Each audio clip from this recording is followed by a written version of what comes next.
कल रात को इनके यहाँ अचानक से नोटिस दिए गए दिल्ली सरकार की तरफ से कि आप लोगों को कल यहाँ से हटाया जा रहा है। ये जिस तरह है उसी तरह यहाँ मजनू टीले में रह सकते हैं। जो एरिया है जमनाट के पास होने के कारण थोड़ा डेंजर जोन है, तो बाद में इनकी व्यवस्था करके हम यहाँ से जो दूसरी जगह शिफ्ट करेंगे। ये तो अपने लोग सताए हुए पाकिस्तान से भाग कर आए हुए, आप इनको और क्यों सता रहे हैं? ये प्रशासन का अमानवीय कृत्य है। तो ये भी इस्लामिक शासन द्वारा प्रताड़ित समाज है। अभी एक परिवार आया है 3 महीने पहले, उसकी 7 बेटियां हैं। सैकड़ों परिवार, दिल्ली में 1000 से ज़्यादा परिवार आ चुके हैं। ये तुष्टीकरण की राजनीति है, भारत के अंदर चल रही है। नमस्कार, मेरा नाम है शिवम चौबे और आज हम मौजूद हैं दिल्ली के मजनू के टीले इलाके में और यहाँ पर बात करेंगे पाकिस्तान से आए हुए शरणार्थियों के घर को बुलडोज़र चलाकर तोड़ने का ऑर्डर आया गया था, जिसके लिए स्टे का ऑर्डर भी मांगा गया है। यहाँ पर कुछ लोग मौजूद हैं, उनसे जानेंगे क्या हालात चल रहे हैं यहाँ के, उनकी परेशानियों को, उनकी समस्याओं को उनसे जानेंगे और बात करेंगे कि ये डिसीजन उन्हें कैसा लगा। मैं यहाँ डिस्ट्रिक्ट चांदनी चौक में मंत्री का दायित्व निभा रही हूँ और 2011 में जब ये शरणार्थी पाकिस्तान से त्रासित होकर वहाँ के परेशान होकर यहाँ आए थे, तो हम लोगों की आईडी पे ही हमने इनको यहाँ बसाने में मदद की थी। और 2011 से ही हमारे जो आरएसएस के माध्यम से और भारतीय जनता पार्टी के माध्यम से इनको हर प्रकार की सहायता उपलब्ध कराई जा रही थी, जिसमें इनके बच्चों के एडमिशन से लेकर उनके पढ़ाई लिखाई, हेल्थ समस्याएं जो भी है, इनकी हर तरह से मदद, आधार कार्ड बनवा के हम लोग डीएम और एसडीएम की सहायता से इनकी पूरी तरह से सहायता करे थे। कल रात को इनके यहाँ अचानक से नोटिस दिए गए दिल्ली सरकार की तरफ से कि आप लोगों को कल यहाँ से हटाया जा रहा है, जिसकी वजह से ये लोग काफी त्रासित हो गए और परेशान हो गए। फिर हमारे विभिन्न संगठनों से बातचीत हुई। हमारे यहाँ डॉक्टर हर्षवर्धन जी, हमारे सांसद, और हमारे प्रदेश अध्यक्ष वीरेंद्र सचदेवा जी, हमारे जो जिलाध्यक्ष कुलदीप सिंह जी ने एलजी सर से बात की और उनकी टीम ने मिलकर एलजी सर ने ये फैसला दिया कि जब तक इन शरणार्थियों की कई व्यवस्था नहीं की जाती तब तक इनको इस परेशानी का सामना नहीं करना पड़ेगा। ये जिस तरह है उसी तरह यहाँ मजनू टीले में रह सकते हैं, जब इनके लिए हम उचित प्रबंध कर देंगे, क्योंकि ये जो एरिया है जमनाट के पास होने के कारण थोड़ा डेंजर जोन है, तो बाद में इनकी व्यवस्था करके हम यहाँ से जो दूसरी जगह शिफ्ट करेंगे। तब तक ये लोग यहाँ पे सुरक्षित हैं और यहाँ ये आराम से रह सकते हैं, इनको कोई भी परेशानी नहीं है। सिर्फ दिल्ली सरकार में हमारी केजरीवाल जी से और उनके विभिन्न संगठनों से सिर्फ ये एक शिकायत है कि वो जो पाकिस्तान से जो बांग्लादेशी रोहिंग्या आए हुए हैं, उनके वो आधार कार्ड बनवा रहे हैं, उनको जगह जगह शिफ्ट करवा रहे हैं, उनको पैसे उपलब्ध करा, उनको राशन करवा रहे हैं, जो कि असामाजिक तत्व, किसान हो गए, कैसे भी हो गए, जो खालिस्तान की मांग करते हैं, ऐसे लोगों की अगर वो मदद कर सकते हैं तो ये तो अपने लोग हैं। ये तो अपने लोग सताए हुए पाकिस्तान से भाग कर आए हुए, आप इनको और क्यों सता रहे हैं? अगर आप इनको कुछ सहायता नहीं दे सकते, कम से कम इनको सताए ना और इनकी मदद करें। बस यही उन लोग केजरीवाल सरकार से हमारी एक दरखास्त है कि आप एज इट इज जैसे ये हैं, जब तक इनका पुख्ता इंतजाम नहीं होता तब तक इन पे ऐसी कोई कार्रवाई ना करें। धन्यवाद। विश्व हिंदू परिषद एक ट्रस्ट है, उसका महामंत्री हूं मैं दिल्ली का। बलवीर जी, ये बताइए, पाकिस्तान से आए हुए शरणार्थी हिंदू, सिख, अन्य जो माइनॉरिटी हैं, जिनको वहाँ धार्मिक रूप से प्रताड़ना सहनी पड़ रही है, उनके घरों को यहाँ पर तोड़ने का ऑर्डर दिया गया था, बुलडोजर चलाने का ऑर्डर दिया गया था। समस्या तो तब होती है जब दंगाइयों के ऊपर बुलडोजर चलाया जाता है तो किसी को कोई दिक्कत नहीं होती, पर यहाँ शरणार्थियों के ऊपर चलाया जा रहा है। किस तरीके से देख रहे हैं आप इसे? ये प्रशासन का अमानवीय कृत्य है। ये जो विस्थापित हिंदू हैं पाकिस्तान से आए हुए, ये अपनी बहन बेटियों की सम्मान की रक्षार्थ, अपने सनातन हिंदू धर्म की रक्षार्थ इन्होंने अपना वहाँ घर बार छोड़ा, क्योंकि वहाँ से इनका धार्मिक आधार पर उत्पीड़न होता था। इन्होंने अपना घर बार छोड़ के और अपना सनातन धर्म के सम्मान बने रहे हम, और ये अपना सब कुछ छोड़ के आ गए।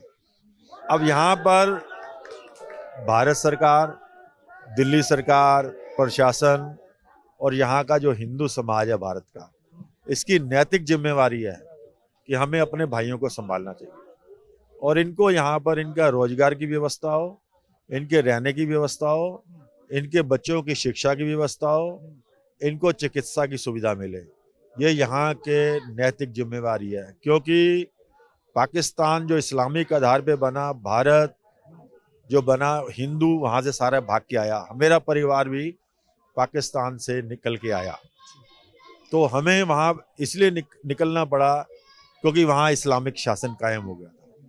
तो ये भी इस्लामिक शासन द्वारा प्रताड़ित समाज है, तो इसको ये प्रताड़ना ना झेलनी पड़े और हमारी अपनी बहन बेटियां वहाँ सुरक्षित नहीं, पढ़ नहीं पाती इनकी बच्चियां। अभी एक परिवार आया है 3 महीने पहले, उसकी 7 बेटियां हैं। मैं उसके परिवार में गया मिलने के लिए, तो मैंने कहा बच्चों को सारे बैठाया कि भाई आपका परिवार में बच्चे ये कहाँ तक पढ़े हुए हैं। तो उसके पिताजी बोले अंकल ये तो कोई भी बच्ची नहीं पढ़ी, मैंने 1 क्लास भी नहीं पढ़ी। कहते कि नहीं। मैंने क्यों? कहते वहाँ हमारी बेटियाँ सुरक्षित नहीं हैं और वहाँ जो है इनको कलमा पढ़ाया जाता है स्कूल के अंदर। तो हम अपने इसको जो है इनको इस्लामिक शिक्षा, इस्लामीकरण थोड़ी करना है। हमने तो हमारा सनातन हिंदू धर्म है, हम इसलिए अपनी मैं बच्चियों की सुरक्षार्थ जो है भारत में आया हूँ। तो इस प्रकार से ये सैकड़ों परिवार, दिल्ली में 1000 से ज़्यादा परिवार आ चुके हैं। तो हमारा ये नैतिक दायित्व है, हमारे यहाँ के समाज का भी, हिंदू समाज का भी और हमारी हिंदू संस्थाओं का भी, हम उसमें काम कर रहे हैं।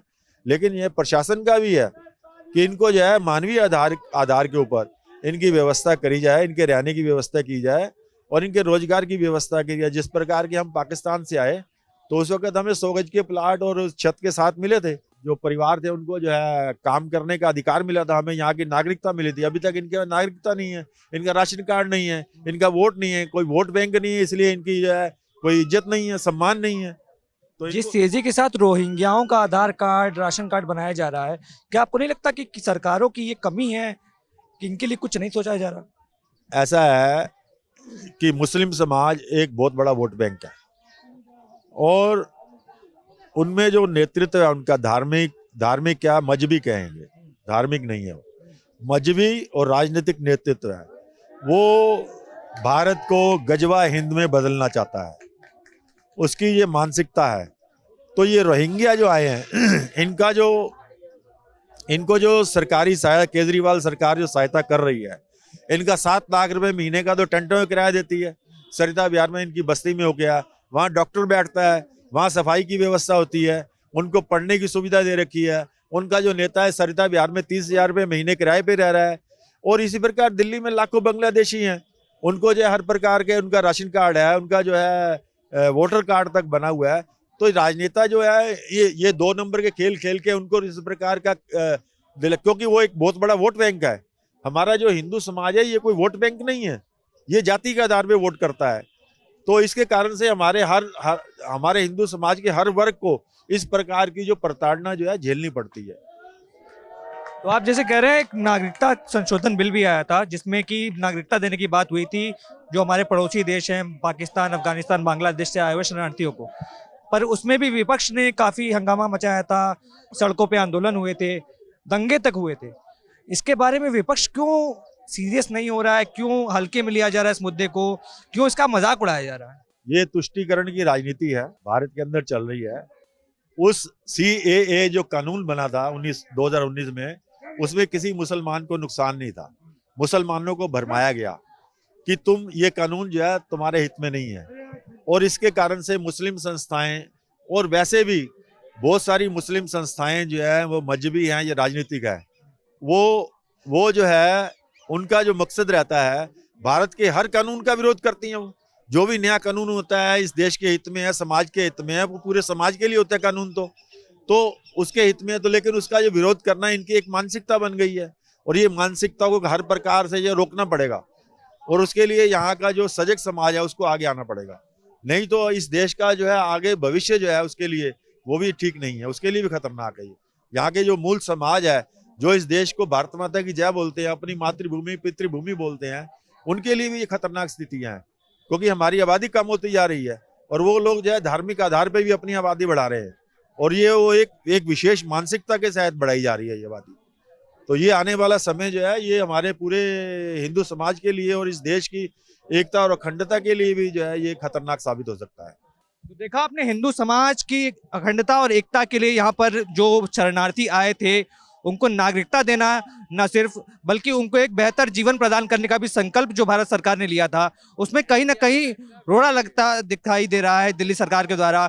इनके घरों को तोड़ने का ऑर्डर दिया जा रहा है, वो भी तब जब बाकी बांग्लादेशियों को, रोहिंग्याओं को नागरिकता दी जाती है। आप देख रहे हैं सौगंध टीवी, सौगंध वतन की।